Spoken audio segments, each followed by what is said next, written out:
Assalamu alaikum, менин урматтуу кыргыз элим. Бисмиллахир-рахманир-рахим. Бардык мактоолор, алкыштар жалгыз жаратуучу Аллах Таалама болсун. Саламдар, салаваттар пайгамбарыбыз Мухаммед Мустафа саллаллаху алейхи вассаламга болсун. Бисмиллахир-рахманир-рахим.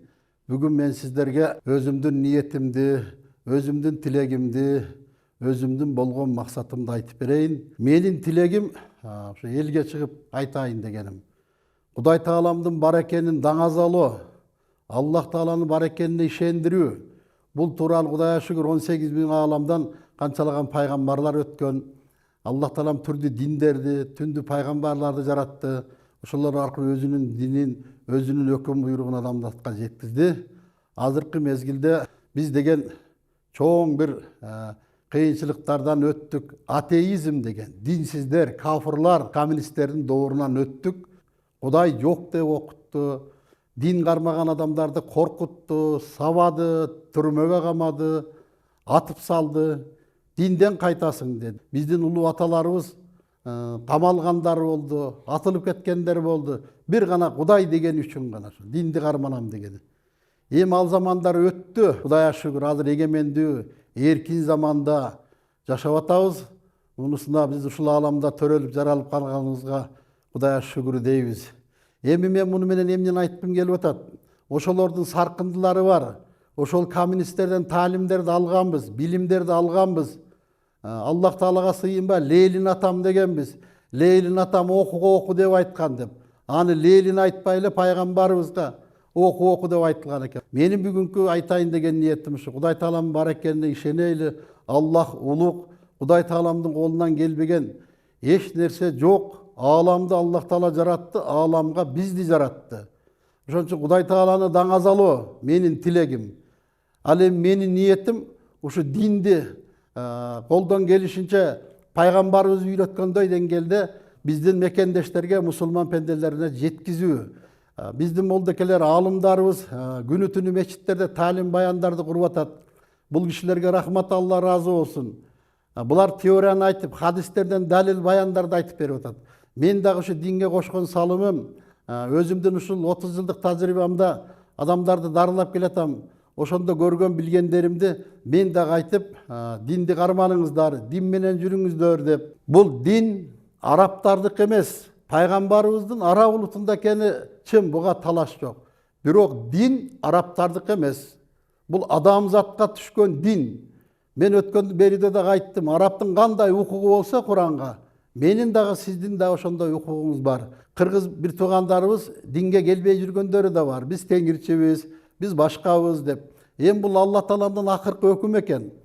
Буга чейин Аллах Таалам пайгамбарларды жараткан, акыркы пайгамбар ушу Мухаммед пайгамбар деди. Мындан кийин дин болбойт деди. Башка пайгамбар да жаралбайт деди. Ошон үчүн муну бир арабтардын же бирөөлөрдүн дини деп кабыл албай, Аллахнын өкүмү, Аллахтын акыркы буйругу.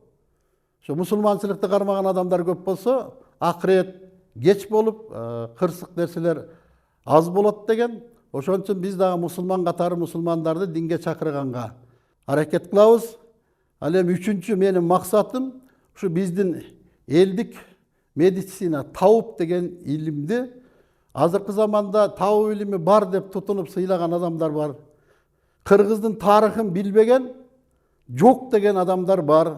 Ошого мен кыргыздын уулу катары, элдик табып катары биздин ата бабалардан келаткан бир ушундай керемет касиетти жок кылбай, ушунун бар экенин далилдейин деп мен дагы ушунча жылдан бери эмгек кылып келатам.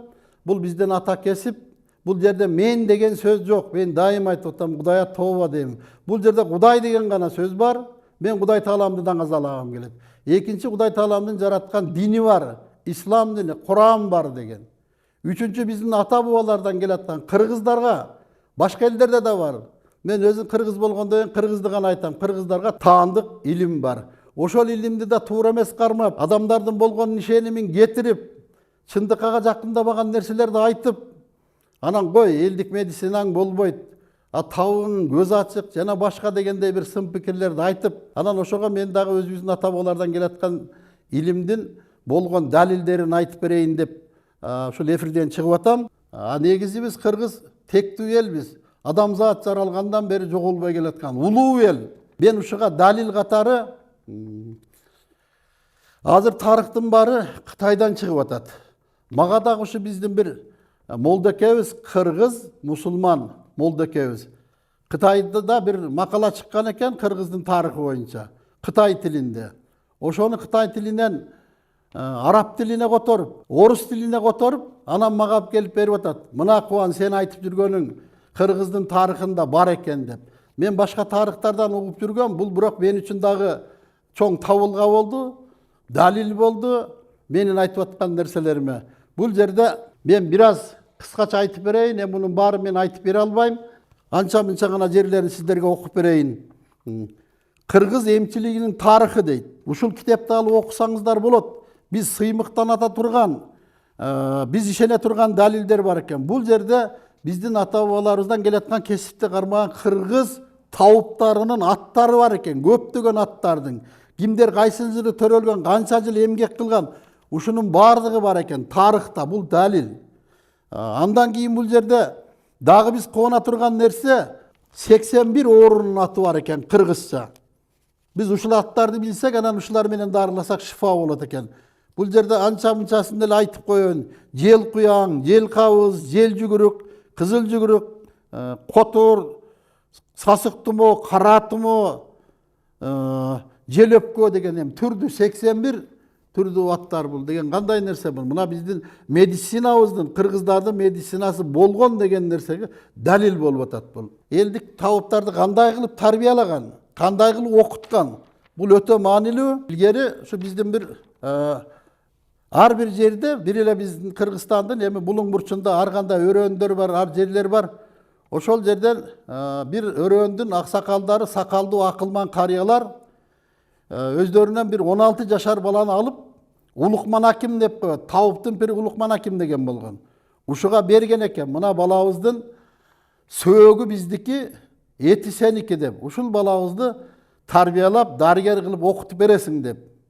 Анан ошол баланы эл акча чогултуп, алтын күмүшүн берип, азыркы термин менен айтканда контрагын төлөгөн экен. 22 жылга контракт төлөгөн экен. Ошол бала барып, окуп, билим алып, Улукман Акимдин батасын алып, биздин термин менен айтканда дипломун алып, 16 жашында кетсе, 22 жылдан 38ге чыкканда келип, анан элине кызмат кылган экен. Бул эмне деген тарбия, бул эмне деген билим. Бүт медицинанын баарын тармагын отурган ошол келип бир өрөөндү, азыркы термин менен айтсак бир областты тейлеген экен. Бардык ооруларды билип. Ушунчалык күчтүү дарыгерлер болгон экен. Анан эми азыркы биздин заманга салыштырса карап көрүңүздөр. Бизде медучилище деп коет. Медайым болуш үчүн орто билимди болуш. 3 жыл окуйсуң, диплом аласың, анан адам дарылаган. Ал эми мединститутта болсо жогорку билим болсо, 7 жыл окуйсуң, аспирантурасы 10 жыл окуйсуң, анан практикага чыгасың. Ал эми биздин кыргыздардын илгерки алган билимин карап көрүңүздөр, 12 жылдан 27 жылга чейин окуткан экен медицинаны. Бул эмне деген акылман адамдар болгон, эмне деген билим болгон.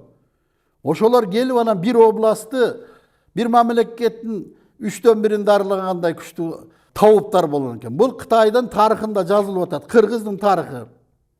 Анан биз табып жок, анан табып билбейбиз деп бир.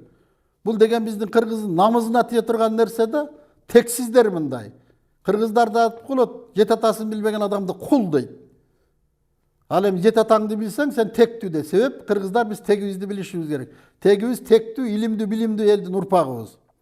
Анан эми ушул айтып аткан сөзүмө дагы бир далил айтып берейин. Граждандык кесимим боюнча өзүм тандаган. Мен юристмин. Мага факты, далил керек. Ошон үчүн ар бир айтып аткан нерсемди далил деп сүйлөйм. Кудайга тобо дейм. Мен айткан нерсе тарыхта бар. Мен айткан нерсе хадисте бар.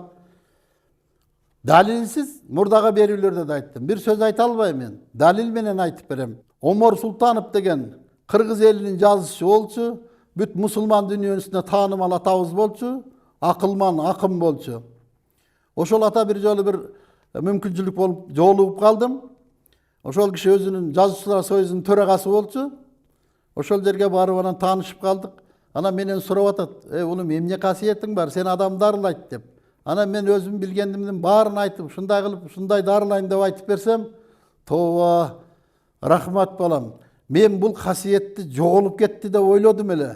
Тақырем атеизм болғандайын, елдік медицина жоқ болып кетті деп жүрдім әлі. Жоқ, Құдай Таалам мұны да таштаған екен қырғыздардан. Алған емес екен, бар екен. Сен үзілгендің ұшығын улаған жігіт екенсің ұлым. Эми сен мені ұғып тұр дейді. Мен өзі Көл обласынан боламын. Илгери біз бара кезде де 70 жыл мұрдағы тарихты айтып берейін саға деп атады. Бұл жерде мен тарихты оқып атам, берен тарихта жашаған адам айтып беріп атады, 80-ге шыққан кіші. Илгери біздің Көз обласында дейді, екі сақалды адыр барықты тауып болчу дейді. Молдо деген жоқ, тауып болчу дейді. Ошол екі киши күнгөй теске Көл обласының бүттейлесчү дейді. Аттан түшүшү емес дейді, аттарының тери кургач емес дейді. Ошо кишилер бүт Көл обласының барын тейлесчү дейді. Мен дагы ошо кишилерден дарыланып, эмдеп, домдоп, бизди да ошондуп чоңойгонмун дейт. Биз чоңойгон кезде коммунизм болду, атеизм болду, бул илим бары жооп кетти деп. Эми азыркы заманда карап көр балам дейт. Районный больница бар, областной бар, канча медцентрлер бар. Ошол бир Көл обласын эч ким тейлеп жетише албайт дейт.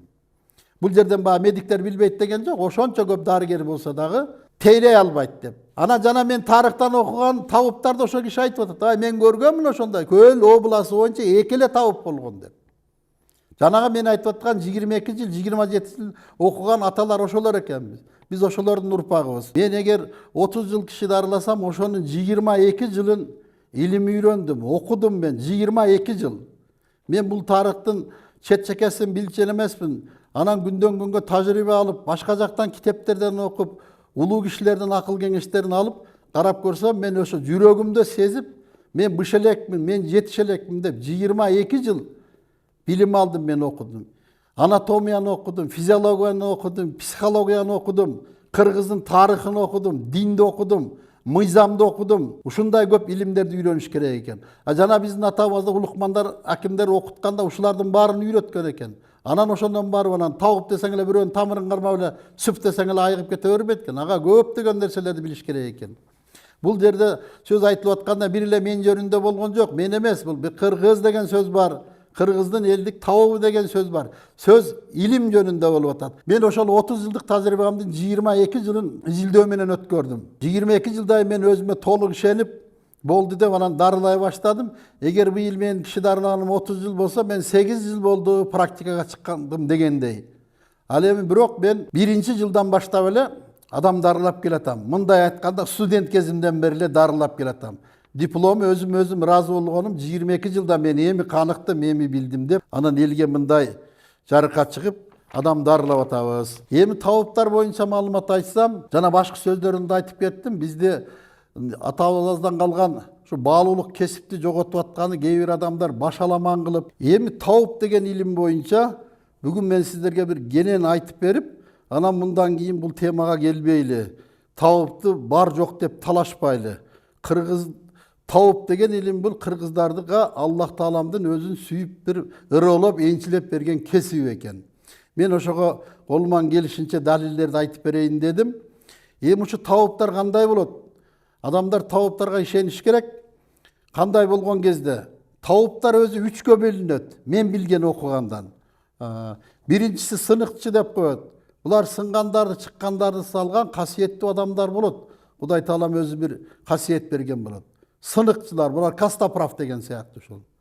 Ал эми экинчилери дары чөптөр менен дарылаган адамдар болот. Түрдүү чөптөрдүн тамырларынан, гүлдөрүнөн, ширелеринен дары жасаган касиеттүү адамдар болот. Бул илим экинчи табып дегендер. Ал эми үчүнчүсү Куран менен дарылаган кишилер болот. 3 түрдүү табып болот. Үчөө тең бирдей тамыр карайт, бирөө 3 кыл ыкма менен дарылайт. Ушул үчөөнү табып деп айтсак болот. Табып кандай болуш керек? Мурда айтканмын. Табып төлгө ачпайт, табып карт ачпайт, табып көз ачпайт. Табып мындай келечекти айтпайт, прогноз кылып. Ушул нерселерди айткан киши болсо, ал табым эмес. Анын кесиби башка. Айтымчы болушу мүмкүн, дагы башка деген бир түрлөрү болушу мүмкүн. Мен аларга жооп бере албайм, биле албайм. Мен табып деп ушу 3 кесиптеги кишини гана айта аламын. Чөп менен дарылаган сыныкчылар, анан Куран менен дарылаган. ушулар менен дарылаган адамдар болсо ишенсеңиздер болот. Ошол биздин Аллах Таалам кыргыздарга ырылап атаган кесиби ушундай. Эми мен өзүм 3-чү топтогуларына кирем. Мен тамыры кармап диагноз коем. Мен ошо Курандагы аяттар менен дарылайм. Бул жерден ошо бизден айыккан адамдар түрдүү өздөрүнүн ыраазычылык каттарын айтып, ыраазычылыктарын айтып, баталарын берип атат.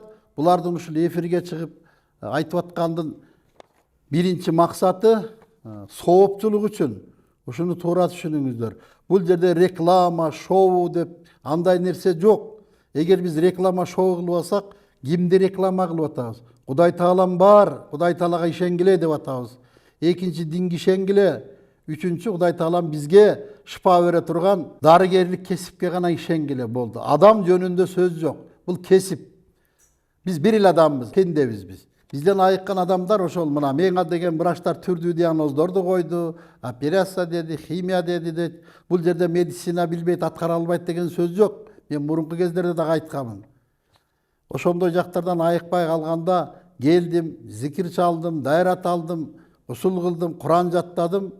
Мен өзүм Куран жаттап, ушул Кубанычбек Табыптын дем салып берген дары чайларын, дары суларын иштим. Кубанбек экебизге дем салды, айыктым деп атат. Мына бул жерде бул адамдын колунан келбей турган нерсе. Бул Кудай Таала жаратуучунун гана өзүнүн колунан келет. Адам жасай албайт, адам кыла албайт муну.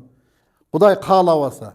Ошон үчүн Кудай Таалам өзү жардам берип, өзү сактап, өзү колдоп, биз болгону ушунча Аллах Тааламдын буйругун аткарып, адамдардын айыгышына себепкер болуп келатабыз. Ошон үчүн Кудай деп жашайлы, Кудай Тааланын бар экени чындык. Эми ушул жерде жыйынтык катары мен бир 2-3 өзүм көргөн окуялардан далил катары айтып берейин. Мен айткан сөзүм баарына Кудайга тобо дейм. Кудай деп жашаган адамдардын жаман болгонун көргөн жокмун, кыйналганын көргөн жокмун. Мен миңдеген адамдарды көрдүм. Ошонун ичинде Кудай деп жашаган адамдардын жаман болгонун көргөнүм жок. Ал эми Кудай дебей жашаган адамдардын кыйналгандарын, кырсыктагандарын көрдүм. Кыргыздарда макал бар. Алла деген ачып албайт, Кудай деген кург албайт деп баарыбыз эле айтып беребиз, бирок терең маанисине түшүнө албайбыз. Бул чындык. Мен ушундай Кудай деген адамдарга жардам бергенимди айтып берейин. Мен ал адамдарды көргөнгө чейин алардын Кудай деген кишилер экенин билген эмесмин, тааныган эмесмин. Мен дарылагандайын өзүм таң калып атам. Бир 2-3 окуяны айтып берейин далил катары. 1998 жыл болуш керек. Ал кезде мен Чоң Арык айылында жашачумун. Шам намазы болуп калган. Ошо кезде дайрат алайын деп эшикке чыгып калсам, бир жигит келип, атам чакырып атат, үйдө энемди барып дарылап берип коюңуз деп калды. Эми ал кезде мен да жаш болчумун. Атаң канча жашта десем, 90да дейт. Анда барам. Сен мени күтпөй эле кой, үйүңдүн адресин айтып кой деп. Шам намазы окуп анан үйүнө бардым. Барсам эшиктин астында бир ушундай бир чүкөдөй болгон кичинекей ата туруптур. Уйгур улутунда киши экен. Ассаламу алейкум деп салам айттым. Алейкум салам деп алиге алды. Балам келдиңби? Жакшы рахмат келипсиң. Жүр үйгө кир. Мына менин байбичем 3 күндөн бери буту колу баспай тура албай төшөктө жатып калды. Ушуга окуп дем салып бер балам. Мени сендени дарыгер деп уктум деп. Анан менин үйүнө кирип, апанын тамырын кармап, окуп дем салдым. Сууга дем салып ичирдим. Ошентип бир жарым саат, 1 саатка жакын аракет кылдым. 1 сааттан апа өйдө туруп кетип, эшикке чыгып, барып дайрат алып келип, анан бизге чай коюп атат. 3 күн баспай калган апа. Анан мен өзүм таң калып калдым. Я Алла, бу кандай болду? Мен 1 саат окусам эле баспай калган адам туруп, эшикке чыгып, бизге келип чай коюп берип атат. Ошондо апалар бир 80 жаштарда болчу. Анан сүйлөшүп отуруп калсак, анан ошол ата мага батасын берип атат. Мен дагы ал кезде жаш экенмин, жакшы түшүнбөпмүн, балалык кылыпмын мен дагы. Уулум, сага чоң рахмат. Сен менин энемди дарылап бергендей сооп иш кылдың. Мунуу киши жаш кезинде менин байбичем болчу. Азыр бул менин энем дейт. Ушул кемпирдин бакканынан караганынан мен 90го чыктым уулум. Бул кемпир өлсө аркасынан 3 күндөн кийин эле мен да каза болуп калам. Бул менин энемдей болуп калды деп ыйлап батасын берип атат. Анан ошол жерде мага айтат: "Эй балам, ушу сен кармап аткан табыпчылык илимди илгери мен 16 жашымда китептен окуганмын.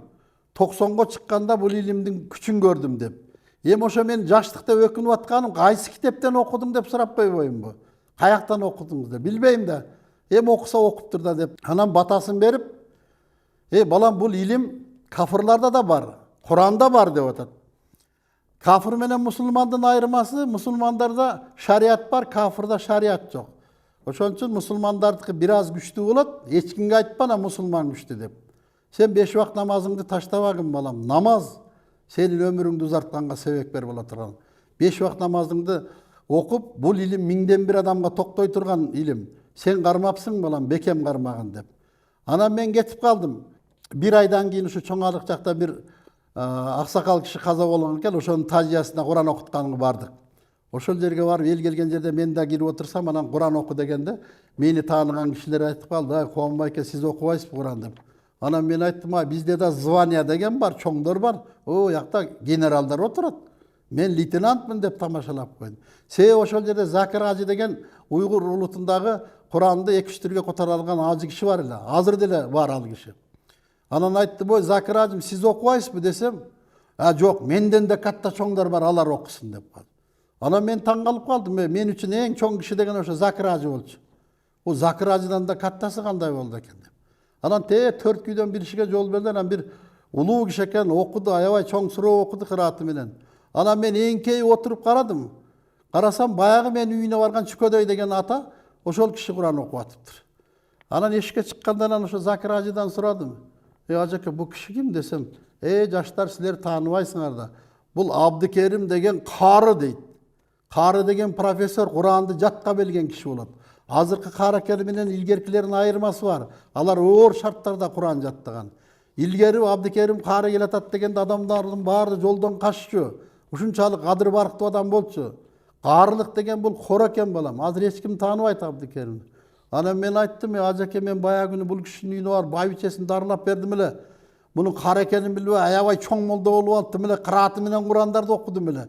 Кара экенин билгенде үнүмдү чыгарбай окуган экенсем, сен жакшы кылыпсың, кара экенин батасын алыпсың деп. Анан чыгып калды, ата чыгып барып чуркап барып учурашсам, анан уулум келдиңби дейт. Келдим ата, апа кандай десем, балам, ошо сен кеткенден бери апаң жакшы, Кудайга шүгүр, өмүрүңү берсин деп. Анан мен муну кандай максатта айтып атам? Көрсө атабыз карак экен, апабыз намазкөй адам экен. Булар балакатка жеткенден бери дин менен жашаган адамдар экен. Мен өзүмдү арылап барып, өзүм коркуп кетип атам, мындай тез убакытта шифа болбош керек эле деп. Көрсө жана Алла деген ач калбайт деген Аллахымды сүйгөн пенделер экен. Ошолор кыйналган кезде себепкер кылып, Кудай Таалам мени бар ана пендеме жардам бер дептир. Бул Кудай деген кишиге Кудай Таалам таштабайт деген ойду айткым келип атат. Андан кийин дагы бир окуя, бул мен ал кезде 94-жылдар болуш керек, 1994-жылы.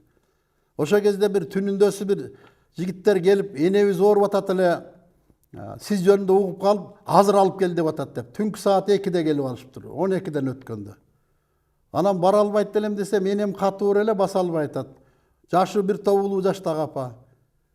Анан айласынан бардым, барсам ал апа да баса албай калган экен. Кыргызстанда 3 ай больницада жатыптыр, Казакстанда 6 ай жатып келиптир. Мен диагноздор эсимде жок. Анан эртең дагы врачтарга сүйлөштүк эле, больницага жаткызат элек. Анан сиз тууралуу угуп калган экен, мени алып баргыла деп атат деп. Келип, тамырын кармап, анан ал апага да 1 сааттай аракет кылдым, окуп дем салдым, сууга дем салып ичирдим. Анан апа, мен сабагыма барышым керек эле, жумушум бар эле. Эртең түштөн кийин келейин деп дем салып коюп, түнкүсү 3:30-да кеттим, түнкү саат. Эртеси анан жумуштарым бүтүп, абеттен кийин келип, үйүнө кирсек эч ким жок экен. Бая апа жаткан бөлмөгө кирсем, төшөк журкан жыйылып калыптыр. Биринчи коркуп кеттим мен. Улайган киши болсо, 6-7 айдан бери төшөктө жатса, каза болуп калдыбы деп оюм ар кандай деп. Себеби эч ким жок. Өзүм издеп жүрөм апаны. Анан үйүнүн арка жакчагында временкасы бар экен. Ошого шашып барып эшигин ача калсам, ошол жерде апа машина тигип атыптыр, тасман тигип атат. Муну келиндер машина жүрө албайт деп. Барсам бир козду тодуруп, түлөөгө даярданып атыптыр, өзү басып кетиптир. Эрте менен турсам эле эчтемке болбогондой басып калыптым дейт. Анан ага да таң калып атам, бу кандай болду? Анан акырын чай ичип отуруп, апа, сиз деген эмне деген кемпирсиз өзү? Каяктан келдиңиз, кимсиз десем, Нарындан келдим. Апа, өмүр баяныңызды айтып бериңизчи. Десем, ай балам, менин өмүр баяным эмне? Биз мал салдалып алда чоңойдук. Динге кандайсыз десем, 9 жашымдан бери намаз окуйм балам дейт. Элдин баары атеист болуп динден чыгып кеткенде мен түндө жашынып алып намаз окуп келем дейт. Ошо сиз ошо балакаттан ушул жашка чейин намаз окуган экенсиз.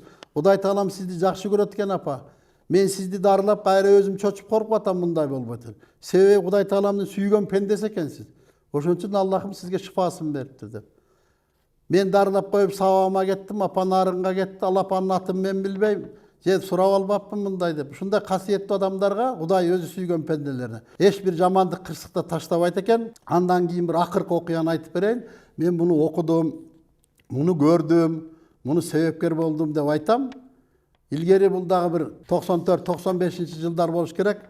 Биз бир жерге бир конокко барып, бир 5-6 күн туруп калдык. Ошол жерде бир ошо кезде мен дагы жаштык кылып түшүнбөптүр. 97деги карый ата экен. 5 убак намаз окуйт экен. Анан мени менен бир бөлмөгө жаткызып коюшту намаз окуйсун деп. Анан ошол кезде 97 дагы ата ушунчалык чыйрак экен ылдан басып. Эртең менен багымдат намазына турганда менен мурда туруп 2 күн кеч калып калдым. Ошо абышкага жете албайм. Анан кийинки күнү 1 саат эрте коюп алып, саатты будильникти туруп алып намаз окуп келип, жатып калдым атадан мурда. Кечигип намаз окуш мага уят болуп атат. Анан уктабай жатсам, ата аябай узак намаз окуйт экен. Анан ал кезде жаш болчумун. Мен намазды ката окуймунбу, туура эмеспи? Мен 10 эле мүнөттө окуйм. Ата жарым саат окуп атат. Анан кийинки күнү дагы ошондой туруп калып, намазымды окуп анан жуурканды төшөктө атага жакын салып койдум. Намаз окуган угуп жатайын бул деп. Десем ошо ата деле мен деле 4 ракат багымдат намазын окуйт экен, бирок аягында тилекти көп суранат экен. Ушу кыргыз элим жерим аман болсун, бала чакам аман болсун деп баарын суранып келип, аягында о Кудай таалам өзүңүзгө ыраазымын. Быйыл 97ге чыктым. Кудайга шүгүр Аллахым. Эми мага дагы 3 жыл өмүр бериңиз, 100га чыгып алайын. Неберелерим мени 100 бай деп жүрсүн деп. Анан тиги 97 атанын өмүр сураганын көрүп, тооба дедим. Я Алла, адам өмүрбө тойбойт деген ушу экен деп. Кийин анан ошол атанын аркасынан аңдып жүрдүм. Кудай таалам ушу кишинин тилегин береби же бербейби деп. Андан дайым неберелердин телефонун алып сурап коем, "Ай, чоң атаңар барбы?" деп. А мен кандай максатта сурап атканым эч ким билбейт. Мен тиги кишинин ниети кабыл болду атат. Ошентип 5 жылдан кийин анан телефон чалсам, жакында чоң атабыз каза болду деп. Ошондо 97 жашында Аллах тааландан 3 жыл өмүр түрөдү эле 5 жыл өмүр бериптир. Мен муну менен эмнени айткым келип атат? Кудай тааламдан сурай бериңиздер. Аллах таалам тилекти кабыл кылат, жакшы ниет менен сураса. Мен ошону өз көзүм менен көрүп, кулагым менен уккан киши ошол.